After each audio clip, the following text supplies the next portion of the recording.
پایین کردن قیمت مال و محصولات در فروشگاه‌های پایتخت در عرفه سال نو میلادی را برخی ساکنان از واقعیت دور می‌دانند.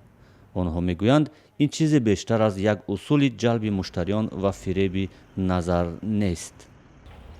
همین распродажа да روز دیگه ما باور نداریم، برای که هم یک ماه پیش ما تلفن خریده بودیم 1900 سوم، حاضر распродажа کردن 2100 2200 یکی همون نرخه. آدم‌ها را فریب میکنن، اعتقادشون کم میکنن همین کارو распродажа. تخفیف سال نو فروشگاه‌های دوشنبه از 5 تا 75% اعلان شده است. مسئولان مغازه‌ها میگویند شاید برخی تاجران به خاطر فریب نظر قیمت‌ها را در موسم عیدانه بالا نشان داده چند درصد تخفیف اعلان کنند، اما شرکت‌هایی که خریدار واقعی دارند هیچگاه خریدار را فریب نمی‌کنند.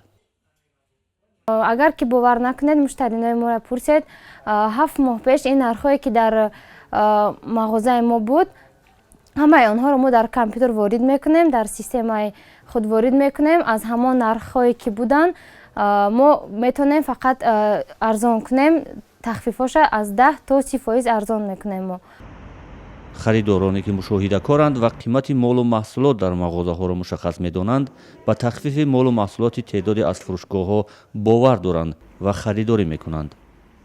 پیشتر من این مغازه می اومدم در میلان آماده نرخ همین 1600 سامانی بود. حاضر یعنی که اکثر رفته است نرخش 399 سامانه. در حقیقت این مغازه در همه چیز مالهاش صفت داره و ارزان است.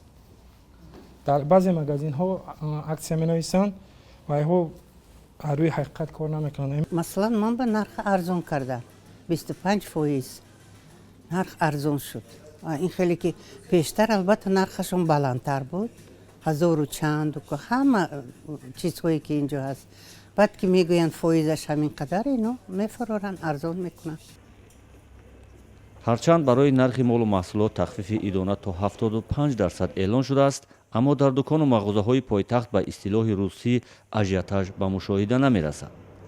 تاجران میگویند هدف تخفیف‌های بلند نرخ به هر راه و اصول فروختن مال و محصولات موسمی و جمع‌آوری سرمایه برای پیشنهاد مود نو در موسم آینده است.